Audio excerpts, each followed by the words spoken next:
আমরা এই আন্দোলনের বুদ্ধিভিত্তিক অথবা কর্মগত মাস্টারমাইন্ড কখনো কি আমরা বলেছি আগামীতে আমি করি আর আপনি করেন? দানাই পানাই করলে এই যুবকরা আপনাকে আমাকে ছাড় দেবে না। এই নির্বাচন জাতির জন্য আরেকটা দুঃখ এবং বেদনার কারণ। মাহেরুল চৌধুরী তিনি যথাযথই একজন মায়ের পরিচয়। বহু শিক্ষক আছেন তারা মা হতে পারেন না, বাবা হতে পারেন না, কিন্তু তিনি তার জীবনটা উপহার দিয়ে মায়ের পরিচয় দিয়ে দুনিয়া থেকে বিদায় নিয়েছে। দোয়া করি আল্লাহ তাআলা তাকে জান্নাতুল ফেরদাউসের উচ্চ মাকাম দান করুন।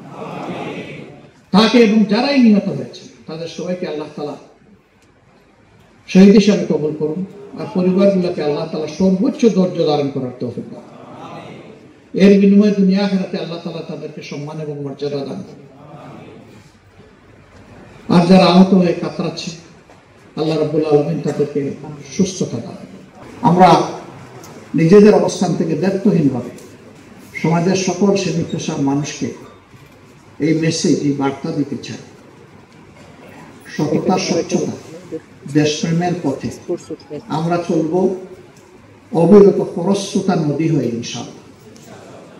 কিন্তু এর বিপরীত দ্বারা যারা চলবেন তাদের নদীর স্রোত যত প্রবল হোক ইনশাআল্লাহ আল্লাহ তাআলার শক্তি নিয়ে আমরা তা থামিয়ে দেব, ওটা চলতে দেব না। আগামী নির্বাচন এই জাতির প্রত্যাশা। তিনটি নির্বাচনে মানুষ তাদের অধিকার প্রয়োগ করতে পারেনি এবং মনের মতো দল কিংবা ব্যক্তিকে তারা বাছাই করে নিতে পারে। আমরা আশা করি আগামী বছরের প্রথমাংশেই এই নির্বাচনটা অনুষ্ঠিত হবে এবং হওয়া উচিত।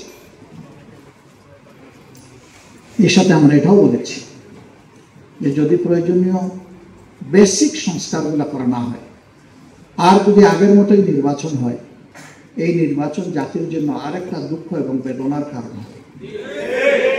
এই জন্য প্রয়োজনীয় সংস্কার আর অপরাধীদের বিচার।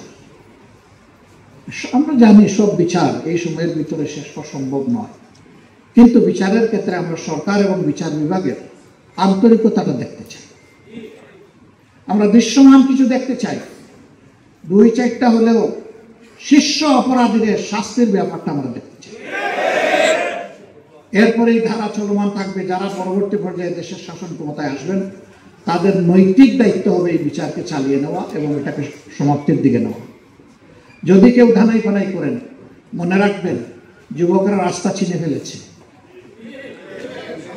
আগামীতে আমি করি আর আপনি করেন, দানাই পানাই করলে এই যুবকরা আপনাকে আমাকে ছাড় দেবে না।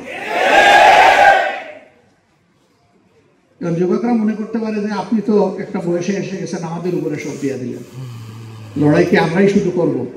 না না, আমি সব সময় যুবক ভাইদেরকে বলি আমি আসলেই তোমাদের ভাই এবং সহযোদ্ধা, তোমাদের সাথেই আছি ইনশাআল্লাহ।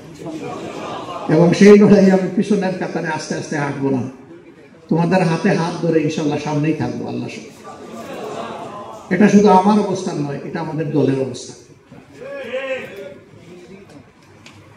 সম্মানিত ভাইয়েরা, দেশের যুব সমাজ যখন জেগে থাকে এই জাতি হারিয়ে যায় না, এই জাতি পথ খুঁজে পায়, মুক্তির পথ।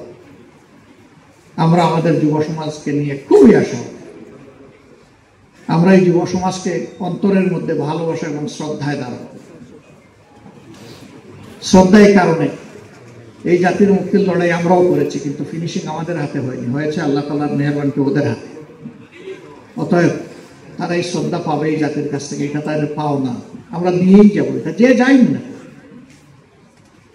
আমাদের কম বেশি কিছু অংশগ্রহণ তো ছিল, কি ছিল না ছিল মানুষই বলে, আমরা নিজের মুখে বলতে চাই না। কিন্তু আপনারা সাক্ষী, কখনো আমরা দাবি করি নাই যে এই আন্দোলনে আমাদের এই অবদান আছে। আমরা এই আন্দোলনের বুদ্ধিভিত্তিক অথবা কর্মগত মাস্টারমাইন্ড কখনো কি আমরা বলেছি? নেভার। আমরা বরঞ্চ এটাকে অস্বীকার করেছি যে যদি একজনকে 2জনকে মাস্টারমাইন্ড বলেন তাহলে বাকিদেরকে তো আন্ডারমাইন করা হবে। আমরা তো কাউকে আন্ডারমাইন করতে চাই না। আমরা প্রত্যেক যোদ্ধাকেই সম্মান জানাতে চাই এবং কালেকটিভলি সকল যোদ্ধারাই হচ্ছেন আমাদের মাস্টারমাইন্ড, কোনো একক ব্যক্তি নয়। ইনশাআল্লাহ আমাদের লড়াই চলবে, সাথে এই সাংবাদিক বন্ধুদেরকে আমরা পাবো আশা করি চলার পথে।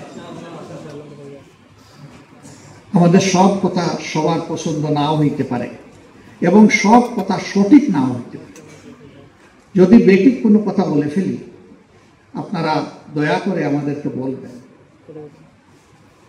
সমাজের দুইটা সেকশন 4D ডাইমেনশনে দেখে। খবরের কাগজ, নিখাত, নির্ভীক, নিরপেক্ষ।